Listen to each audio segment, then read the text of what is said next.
Monday, May 31st, the last day of May. We are wrapping up the lessons, the numerological lessons that the number 5 gives us. What does the number 5 give us? It gives us lessons of the heart. Number 5 is the heart chakra. It illuminates for us where joy, pleasure, happiness needs to come back into our lives, where that playful energy needs to come back into our lives, where we need to experiment and try out new things to see how it is we can raise the vibration of love and in that frequency in our lives. The number 5 also illuminates for us where it is that we need to stop listening to our head. Good thing, because Mercury is passed out in the back seat of the car, and listen to our heart space, because now it's time for our heart space and our intuition to lead this bus forward. So wrapping up these life lessons in this number 5 vibration is going to be felt. We do have the moon in Aquarius all day, making 5 different aspects. It's going to help us see what it is that we either need to wrap up and end, what it is we need to clean a slate for and prepare for, or what it is that we simply need to sit in the moment with and see how it is that we are thinking and feeling in accordance to one another, or whether the gap is still very, very large. So the moon is making an aspect with Uranus and with Mars. So here's the thing, Uranus, again, rules over this Aquarian energy. It is a bolt of lightning. It is a zap of vision. It is a download of information. It is a snapshot of a picture moving forward. But this Mars energy is heightening us because, of course, Mars is still in Cancer, very frustrated, very passive, aggressive, if you will, ready to drop gloves, to fight, defend, protect, preserve, everything to do with the home, everything to do with tradition, everything to do with the foundation that we've built, everything to do with the dynamics within the home. And trust me, boundaries are being tested that are going to really show us where new relationship dynamics need to be tweaked.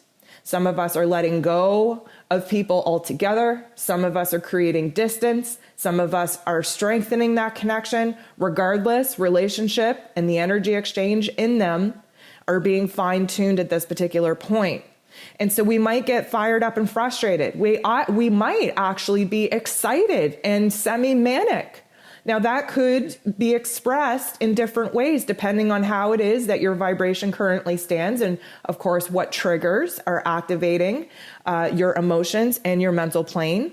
And the moon will actually be trining with Mercury as well. So again, Mercury in a retrograde in the back seat of the car, all tucked in because he's drugged. He's semi-conscious. He's picking up from information in his reality, but mostly he's in dreamland.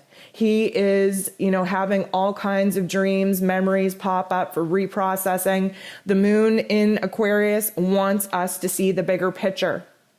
So Mercury rules over the lower realm of the intellect, and, Uranus, who rules over Aquarius, is the higher intellect. So it's almost like we get little blips of information from the cosmos, from our intuition, from us seeing and acting as the observer where it is that we're currently at and where it is that we're trying to go, and then blending that energy with Mercury, that lower level intellect, trying to make egoic sense of it all, practical sense, logical sense. So there is kind of an aha moment happening here, especially where relationships in our home and family are concerned. And that is going to be intensified by the fact that the moon is making an aspect with Pluto and with Chiron. So this is likely going to illuminate some very intense emotions, likely some darker emotions, likely in that darker realm of emotions where power is concerned, where control is concerned, where transformation is absolutely needed. Why? Because we recognize where it is that we've given our power away and we desperately need and want to take it back. And there's a lot of energy building up in the heart space because Venus, of course, rules over the heart space. She's trying to wrap some life lessons up before transiting into a different sign. And outside of the moon's energy, we have Venus making an aspect with Uranus. So this is like a shock to the system. This is a new revelation, a new aha moment where our relationships are concerned, where our values are concerned, where our self-worth is concerned. This might disrupt the plans that we currently have in moving forward. What it is we thought we knew for sure a week ago is no longer that certain.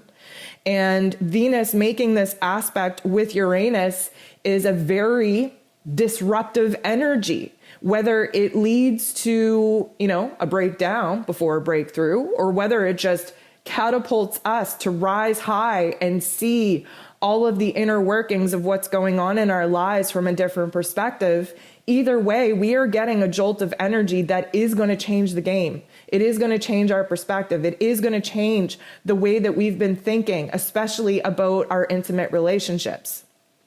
Mars will be trining Neptune as well, and this is really going to turn the volume up on our spiritual side, on our spiritual energy, on our life force. It might put us in a position where we're overly defensive, where we might not need to be, but again, Mars, very sensitive in Cancer. Neptune, of course, in his place of power in Pisces, Cancer and Pisces, both water signs, very intuitive, very emotional, very much about illuminating the unconscious patterns, behaviors, thoughts, ideas, emotions that we are not currently aware of, bringing them into the conscious awareness so that we can illuminate them and see what it is that we can learn from that.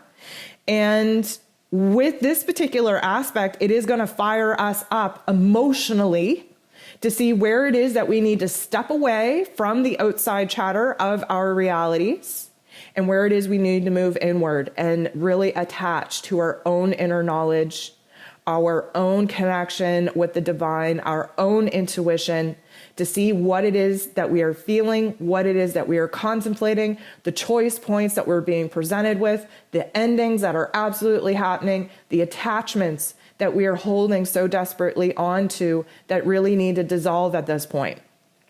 We also have the sun conjunct the true node. So the sun in Gemini, very, very strong on the mental plane, forcing us to open our mind to new ways of thinking, new ways of communicating, new ways of interacting, new ways of moving forward. The true node wants us to move forward. And the sun is providing us, after all of the other energies that I've just listed off for the day, providing us with an aha moment, a window of grace, a window of ease to actually attach to a new path moving forward, first and foremost in our mental planes. Then we're going to need to review that in our heart space. And as soon as those two suckers agree, we're going to start seeing things manifest in our physical realities. So it is going to provide us with a beautiful ending to the month of May, and of course, preparing us for what is going to be a very, very wild month in June.